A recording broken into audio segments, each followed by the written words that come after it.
네, 모든 성도, 모든 그리스도인은 예수님의 제자로 살아가야 됩니다. 그러면 질문을 한번 해보겠습니다. 우리 여러분들은 제자로 살고 계십니까? 아니면 그저 한 명의 교인으로 살아가고 계십니까? 마가복음에서는 예수님 주변의 사람들을 크게 두 부류로 나누는데, 첫 번째는 제자들이고 두 번째는 무리들이라고 합니다. 네, 제자들, 무리들. 미국의 어떤 그 리서치 그룹이 있는데, 표를 한번 보여주시기 바랍니다. 예수님에 대한 헌신이 매년 꾸준히 증가하고 있다고 하였습니다. 그러니까 얼마 전까지만 해도 한 77%까지 올랐다가 이제 54%까지 떨어졌습니다. 여기에서 말하는 이 꾸준한 헌신이라고 하는 거는 한 달에 두 번 정도 예배를 드리면 이거를 그리스도인이라고 보며 그 기준을 가지고 얘기했다는 겁니다. 그러니까 실제로는 이러한 성도들 가운데 헌신된 그리스도인 그리고 헌신된 제자들은 훨씬 적다라는 것을 알 수 있을 것입니다. 결국은 교회에 나오지만 깊은 헌신이 없이 그저 그냥 교회에 나오는 어쩌면 무리들에 가까운 모습이 미국 사회에도 있을 것이고, 또 이것은 우리 한국 교회에도 마찬가지라 생각됩니다. 마가복음 4장 10절에 보면 예수님의 말씀이 마가복음 4장 10절에 보면 같이 한번 읽겠습니다. 시작. 예수께서 홀로 계실 때에 함께한 사람들이 12제자와 더불어 그 비유들에 대하여 물으니라고 되어 있죠. 그러니까 이 본문도 자체를 보시면 어떻게 되어 있냐면, 예수님 주변에 사람들이 많은데 그때 부류를 특징한 게 함께한 사람들과 그리고 12제자를 약간 구분하고 있습니다. 그러니까 무리들이라고 하는 걸 좀 긍정적으로 할 때는 예수와 함께 했다 정도입니다. 그러니까 이런 본문을 보았을 때 우리는 참된 예수님의 제자로 살아갈 것인가, 아니면 예수님과 함께함 정도로만 그냥 즐겁게 긍정적으로만 볼 것인가를 이 마가복음 자체에서 보여주고 있다는 겁니다. 고린도전서 9장 27절에 보면 바울은 이렇게 얘기하고 있습니다. 내가 내 몸을 쳐 복종하게 함은 내가 남에게 전파한 후에 자신이 도리어 버림을 당할까 두려워함이로다 되어 있습니다. 그렇게 헌신된 제자로 살아가는 이 바울조차도 이러한 두려움 가운데 살았다는 겁니다. 물론 이것은 부정적인 두려움이 아니라 그 정도로 하나님 앞에 더욱더 열심을 다하고 살고 싶어하는 그 바울의 마음입니다. 예수님은 단순히 함께하는 자들을 찾는 게 아닙니다. 진정한 제자, 즉 예수님의 사람들을 찾는다는 겁니다. 오늘은 마가복음 말씀을 조금 더 살펴보겠습니다. 마가복음 2장의 말씀입니다. 마가복음 2장 13절과 14절, 예수께서 다시 바닷가에 나가심에 큰 무리가 나왔거늘. 지금 예수님 주변에 앞서 얘기했던 무리들과 제자들 중에 무리가 있었다는 거예요. 근데 예수께서 그들을 가르치시는데 그 중에 14절에 무리 전체를 부르시는 게 아니라 유독 한 사람, 알페오의 아들 레위, 우리가 이걸 마테라고 보고 있죠. 나를 따르라 하시니 일어나 따르니라고 되었습니다. 마가복음은 계속해서 무리들과 제자들을 구분하고 있습니다. 그러니까 예수님 주변에, 오늘날로 얘기하면 조금 이렇게 얘기하면 단순하게 얘기하겠습니다. 교회를 그저 다니는 사람들과 이곳 가운데 주님의 복음을 위해서 헌신한 자들이 구분되는 것처럼 보일 정도입니다. 왜냐하면 예수님 주변에는 수많은 사람들이 따랐습니다. 우리 여기 계신 분들도 다 나는 예수님을 따르겠다 혹은 예수님과 함께 하겠다라고 하는 그 마음가짐 때문에 여기 계시리라 믿습니다. 근데 그 중에 유독 어떤 분들을 향해서는 주님이 나를 따르라, 참된 제자로 부르셨는데, 어떤 사람은 그저 그렇게 주님 곁에 있는 걸로만 만족하는 겁니다. 큰 무리 가운데 예수님께서는 마태를 제자로 부르셨습니다. 그저 함께 하겠다는 게 아니라 주님과 정말로 함께함을 통해서 주님의 나라의 일꾼 삼으시겠다는 것입니다. 오늘은 마가복음 3장을 중심으로 예수님의 제자들을 어떻게 부르셨는지, 그리고 왜 부르셨는지, 이건 또 결국은 우리들의 인생의 방향, 우리는 어떤 모습으로 살아가야 될지 생각해 볼 수 있는 계기가 될 것입니다. 예수님은 어떻게 제자를 부르셨을까요? 첫 번째는요, 원하는 자들을 부르셨습니다. 마가복음 3장 13절입니다. 말씀 같이 한번 읽겠습니다. 시작. 또 산에 오르사 자기가 원하는 자들을 부르시니 나온지라고 되어 있습니다. 여기서 원하는 자들을 부르셨다는 단어는 두 가지로 형성이 되어 있죠. 첫 번째는 원하는 자들, 두 번째는 부르셨다는 겁니다. 그저 그냥 예수님이 부르셨으면 부르셨지 원하는 자들을 부르셨다는 건 어떤 것일까요? 이 말 자체는 우리가 그저 한글말로 읽어보면 그냥 원하는 자들인가 보다 가볍게 얘기할 수 있지만 그렇지가 않습니다. 여기서 원한다는 건 간절히 원하는, 그러니까 예수님의 구원에 있어서 우리를 주권적으로 주님이 부르셨다는 그 부름 앞서서 주님께서 그 원함이 있어야지 그들을 부르셨다는 겁니다. 이게 좀 이해가 안 되니까 에베소서 1장 4, 5절의 말씀을 한번 보도록 하겠습니다. 곧 창세전에 그리스도 안에서 우리를 택하사, 즉 하나님께서는 이 세상이 창조되기도 훨씬 전에 우리를 예정했다, 우리를 택하셨다고 합니다. 이게 바로 주님이 원하시는 사람입니다. 우리는 찬양할 때 주님이 원하는, 주님이 찾는 그 사람 정도에서 가볍게 그냥 잃어버린 물건 정도가 아니라 주님께서는 우리를 원하신다, 찾으신다라고 했을 때 그건 온 세상이 창조되기 훨씬 이전에 우리를 택하셔서, 그리고 그 기쁘신 뜻대로 이게 원하는 거예요. 하나님이 우리를 이 자리에 부르신 건 그저 1900 몇 년도, 요즘엔 2000년도에도 사람이 태어납니다. 2020년도, 21년도에 사람이 태어나는 그 정도가 아니라 온 세상이 창조되기 훨씬 이전에 주님이 원하셔서 우리를 부르셨다고 하는 겁니다. 그러니까 주님이 우리를 이곳 가운데 부르신 건 오직 유일한 기준 하나는 주님이 원하셔서 택하셨다, 이게 유일한 기준이 되는 겁니다. 그저 우리가 따르겠다라고 작정하는 게 아니라, 나는 따르지 않겠다가 아니라 주님이 우리를 원하면 그 하나님의 주권 때문에 우리가 이곳에 오게 된 것입니다. 앞서 자기가 원하는 자들을 부르셨다고 했을 때 이제 원하셨다는 걸 알고, 두 번째는 부르셨다는 단어를 좀 생각해 보겠습니다. 주님이 구원을 위해 부르셨다와 제자를 위해 부르셨다는 건 사실은 의미는 다른 것처럼 보입니다. 구원을 위해 부르신 것과 제자를 위해. 근데 결과적인 건 이건 하나의 의미를 갖고 있습니다. 왜냐하면 예수님이 자신이 원하는 자들을 부르셨는데 이것은 단순한 부름이 아니라, 그냥 부르다가 아니라 그 단어의 특징이 뭐냐면 어떠한 소임을 위해서 부르셨다는 거예요.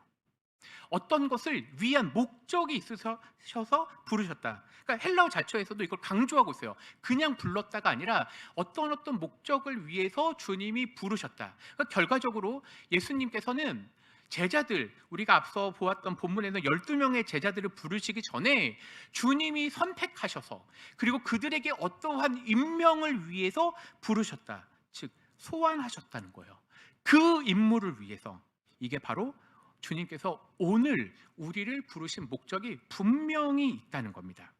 주님께서 우리를 부르셨다는 건 단순하게 이름을 불렀다 정도가 아니라 우리를 향한 분명한 목적이 있으셨는데 그게 바로 제자됨입니다. 하나님은 우리를 제자답게 제자로 부르셨다는 겁니다. 예수님 당시에 랍비들은 부른 게 아니라 그저 제자들이 랍비를 찾아갔습니다. 이게 사회적 문화였습니다. 그런데 예수님은 단순한 랍비가 아니라 위대한 선생 정도가 아니라 세상을 창조하시고 구원하시기 위해서 그 제자들을 이 사명을 위해서 부르셔서 이 일에 합당하게 쓰시겠다라고 하는 그 원함이 있다는 겁니다. 이렇게 우리를 부르셨습니다. 근데 마가복음 3장에서는 주님이 원하셔서 부르셨다 정도만 나와 있는데, 이 병행 구절인 누가복음은 주님께서 원해서 부르셨다의 다른 측면을 보여주고 있습니다. 우리 누가복음 6장 12절 13절입니다. 우리 같이 한번 읽겠습니다. 시작. 이때 예수께서 기도하시러 산으로 가사 밤이 새도록 하나님께 기도하시고 라고 되어 있죠. 맞아요. 마가복음이 강조한 거는 예수님의 그 속마음, 예수님이 원하셔서 그 사명을 위해 부르셨다면 겉으로 드러난 건 뭐예요? 누가는 거기에 주목을 한 거예요. 예수님께서는 밤새 기도하시면서 주님이 그 원하심을 눈으로 보여준 게 기도였다는 겁니다.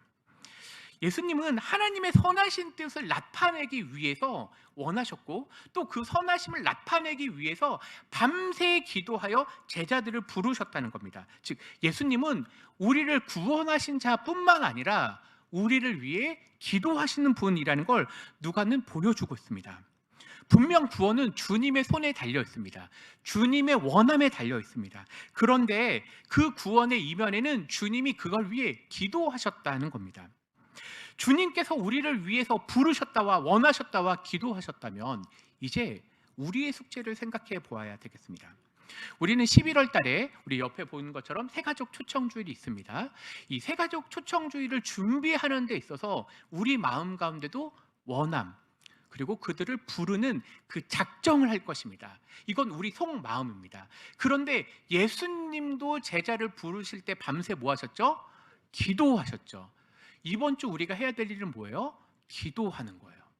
왜냐하면 주님도 제자들을 부르실 때 그 마음 가운데 원함이 기도로 나타났던 것처럼 우리 역시 우리가 새로운 신자들을 부른다는 건 단순하게 예수님과 함께하는 무리들을 위해 부르는 게 아니라 참된 주의 제자로 부르기 위한 그 수단으로 우리가 전도를 하기 때문입니다. 그렇기 때문에 그들을 위해서 우리는 원함과 동시에 무엇 하셔야 된다고요? 기도를 하셔야 됩니다. 우리는 작정하기로 마음가짐을 끝내지 마시고 작정하기로 기도하셔야 되겠습니다. 하나님의 선하신 뜻이 마음 가운데 있다면 그것을 기도하면서 나타내셔야 된다는 겁니다. 왜냐하면 예수님께서 우리를 위해 그렇게 하셨기 때문입니다. 그러니 우리도 예수님의 그 뒷모습을 보면서 따라가면 됩니다. 하나님, 제 마음 가운데 그 한 사람을 원하는 마음을 허락하여 주시고 나아가 그 영혼을 위해서 주님처럼 밤새 기도할 수 있도록 이번 한 주간 기도하면서 작정할 수 있도록 주님 도와주시옵소서라고 기도하기를 소망합니다. 이제 세 번째입니다. 주님은 어떻게 제자들을 부르셨는가? 원하여 부르셨고 기도하셨죠. 자, 마가복음 3장 14절입니다. 이에 열두를 세우셨으니라고 되어 있습니다. 한글로는 세우시다 정도입니다. 근데 영어는요 임명하다라고 되어 있고요. 근데 헬라어를 보면요 만들다라고 되어 있습니다. 이 만들다라고 하는 이 단어를 영어에서는 임명하다 정도로 했는데, 그러니까 우리가 이 본문을 볼 때 이렇게 생각하면 돼요. 그냥 단순하게 여러 명 가운데 너 이거 해 정도가 아니에요. 이게 임명이거든요. 만드는 건 뭐죠? 완전히 없던 것에서 새로운 걸 창조해내는 것, 이게 바로 만들다입니다. 그러니까 예수님이 12명이 원래 있었지만 그러나 이 헬라어를 쓸 때로 이 사람들에 대해서 완전히 새로운 피조물처럼 완전히 새로운 존재가 존재하는 것처럼 그들을 만드셨다는 겁니다. 사과 혹시 좋아하시나요? 네, 이번 추석 때 많이 드셨죠? 어떤 친구는 사과를 많이 깎았다라고, 우리 고등부 학생 중에 한 명은 20개 이상 깎았다고 얘기를 하더라고요. 사과, 네, 아주 작은 거. 근데 어떤 사람이 있습니다. 이 사람은 자기가 사과에게만 집중하겠다고 했어요. 네, 이름이 뭐냐면 폴 세잔이라고 하는, 발음은 어렵지만 폴 세잔이라고 하는 화가입니다. 그림 한번 띄워주세요. 이 폴 세잔은요 사과에만 집중하기로 하겠습니다. 그래서 이 사람의 마음이 뭐냐면 나는 사과로 파리 전체를 흔들어 놓겠다라고 해서 이 사람이 사과에 대한 그림만 한 100여 점 정도 그렸어요. 근데 보면 예쁘지는 않아요. 그런데 이 사람이요 평생 이 하나의 그림을 위해서 어떤 거는 6년 동안 그림을 그린 것도 있어요. 그저 단순한 사과인데 이 사람이 마음 가운데 작정한 거예요. 자기는 사과를 깊게 파보겠다. 그저 단순한 사과였습니다. 그런데 그가 집중하여서 그것에 대한 새로운 관점을 가지니까 사과가 놀랍게 바뀌게 되고요. 이 폴 세잔을요 어떤 사람이라고 얘기하냐면 현대 미술의 아버지라고 부를 정도예요. 그러니까 모든 것은 아름답게만 그리는 그림이었는데 이 폴 세잔 이후로는 관점의 변화가 미술계에 있다는 거예요. 자, 그러니까 이렇게 생각해 보겠습니다. 예수님은요 아주 단순한 사과처럼 어부, 세리, 열심당원 같은 아주 보잘것없는 그런 사과와 같은 사람들을 향해서 그들에게 완전히 새로운 부여를 하신 거예요. 이게 만들다예요. 그런즉 누구든지 그리스도 안에 있으면 새로운 피조물이라, 이전 것은 지나갔으니 보라 새 것이 되었도다라는 것처럼 주님이 우리를 부르셔서 세우실 때는 바로 이런 존재로 부르셨다는 겁니다. 그저 내 인생을 바라보면 보잘것없습니다. 내 인생 자체가 주님 앞에 내세울 것도 없고 사람 앞에 내세울 게 없었습니다. 12제자도 그랬습니다. 그런데 주님이 그 한 명 한 명에게 앞서 얘기했던 폴 세잔이 사과 하나에 집중하여서 그 사과에 새로운 생명력을 부여했듯이 우리 하나님께서 창세전에 우리를 부르셔서 예수님께서 밤새 기도하시고 원하는 가운데 그 12명을 부르셔서 새롭게 만드셨다가 제자들을 세우셨다 하는 겁니다. 바로 그렇게 우리를 이 자리에 우리를 부르신 겁니다. 그러니 우리가 제자로 살아간다는 건 단순하게 어제와 같은 오늘이 아니라 주님께서 우리에게 새로운 생명, 새로운 임명을 주셔서 완전히 주님의 백성답게, 바로 새 이스라엘의 그 백성답게 살아가게 우리를 부르셨다는 것입니다. 여러분들은 그러니 어떤 존재입니까? 그저 단순한 무리가 아니라 예수님의 제자입니다. 완전히 새로운 임명을 하셨습니다. 이전 것은 어떻게 살아가든지 그게 중요한 게 아니라 주님은 오늘 우리들에게 새로운 임명을 부여하셨다는 겁니다. 올해 우리가 새가족 초청주일이 있습니다. 여러분들 마음 가운데 하나님께서 우리들에게 그 새로움을 허락해 주시기를 소망합니다. 폴세잔이 사과 하나에 집중했던 것처럼 우리도 그 한 영혼에 집중하셨으면 좋겠습니다. 다음 주에 우리는 작정서를 쓸 때 한 영혼의 이름을 쓸 것입니다. 그 영혼을 위해서 기도하십시오. 하나님이 그를 만지시면 폴세잔이 사과에게 새로운 생명력을 부여했던 것처럼 하나님이 그를 만지시면 놀라운 역사가 일어날 것입니다. 이렇게 주님이 우리를 부르셨습니다. 이제 마지막입니다. 주님이 12명을 부르신 다음에 뭐 하셨죠? 3장 14절은 이렇게 되어 있습니다. 보내사 전도도 하며 라고 얘기했습니다. 주님이 우리를 부르실 때는요, 앞서 얘기했지만 원하는데 부르셨다. 근데 그 부르심에는 목적이 있다고 했죠. 그 목적이 뭐죠? 보내사 전도도 하며입니다. 성도가 아름답게 사는 모습은 뭐예요? 보냄을 받아 전도자로 살아가는 것입니다. 우리가 살아가는 목적은 영혼 구원의 목적이 있습니다.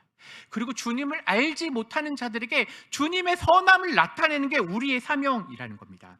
우리가 사도라고 하는 단어는 보냄을 받았다라고 했죠. 즉 특정한 목적을 위해서 보냄을 받았다, 위임했다 하는 겁니다. 주님이 우리를 부르신 목적에는 특별한 목적, 바로 죽어가는 영혼을 향한 그 보내심이 있다는 겁니다. 먼저 우리가 사망과 흑암의 권세 아래 있었는데 주님이 우리를 부르셔서, 그리고 사랑의 아들의 나라로 보내셨어 우리에게 새로운 생명력을 주셨던 것처럼 이제 우리가 주님의 새로운 백성이 되어서 그 새로움을 가지고 죽어가는 영혼들을 향해서 복음 전파하는 게 주님이 우리를 부르신 목적입니다. 이제 설교를 마무리해 보겠습니다. 예수님이 제자를 부르시는 그 모습 속에서 우리는 몇 가지를 보았습니다. 주님이 원하셨고, 그리고 그들을 향해서 기도하셨고, 그리고 그들에게 보내겠다라고 하셨습니다. 그런데 그 이면에 제가 읽지 않은 구절이 있습니다. 3장 14절은 이렇게 되어 있습니다. 마가복음 3장 14절. 네, 이 중간에는 뭐라고 되어 있냐면요, 이에 12를 세우셨으니, 두 번째 줄만 같이 읽겠습니다. 시작. 이는 자기와 함께 있게 하시고예요. 맞아요. 여기까지 맞아요. 앞서서는 주님께서 우리를 부르셨을 때 그저 긍정적으로 그냥 함께함 정도만 있었는데, 여기 두 번째 함께한다라는 건 어떤 거죠? 주님과 3년 동안 함께 했었던 그 제자들을 위해서 특별한 이 집중하기 위해서 부르셨다는 거예요. 제자 훈련을 하기 위해서 부르셨다는 겁니다. 이번 새가족 초청 주일 우리가 몇 주 정도, 약 한 달에서 좀 정도 시간이 남았는데, 우리가 이 한 달의 시간 동안 먼저 주님이 나를 부르셨다는 걸 기억하셨으면 좋겠습니다. 우리가 주님의 복음을 전하기 위해서 보냄을 받을 것입니다. 그런데 이 한 달 동안 우리가 기도하며 매주 미션을 이걸 할 때 이건 뭐예요? 바로 집중하는 거예요. 하나님과 함께 하는 걸 위해 집중하는 거예요. 주님, 내가 한 영혼을 위해서 집중하겠습니다. 앞서 얘기했던 한 화가가 그저 한 사자, 한 사가에게 집중했던 것처럼 이제 우리는 한 사람, 한 영혼에게 집중할 것입니다. 그리고 그와 함께 하시기 바랍니다. 그의 필요를 보십시오. 그리고 그와 함께 시간을 보내십시오. 그래서 그가 주님 앞에 와서 나와 함께하는 게 아니라 주님과 함께하는 시간을 보낼 수 있도록 우리가 축복의 통로가 되기를 소망합니다. 이게 바로 제자입니다. 다음 주 우리가 작정서를 작정할 때 우리는 한 사람의 이름이라도 쓸 것입니다. 여러 명을 적으면 좋죠. 근데 그 가운데 우리가 해야 될 일은 바로 기도하는 것입니다. 한 영혼을 위해서 기도하십시오. 하나님은 이 시대 가운데 여전히 한 영혼을 찾습니다. 그리고 세상을 변화시키는 것은 한 영혼입니다. 하나님께서 한 영혼이 완전히 새로운 피조물로 바꾸신다는 놀라운 역사가 우리 가운데 임할 것입니다. 하나님께서 그걸 우리 삼강교회를 통해서 일하실 것입니다. 그러니 주님 앞에 기도하시고 작정하시고 그럴 때 하나님께서 우리를 통해서 역사하실 것입니다. 이 놀라운 축복이 우리 모두 가운데 함께하기를 소망합니다. 기도하겠습니다.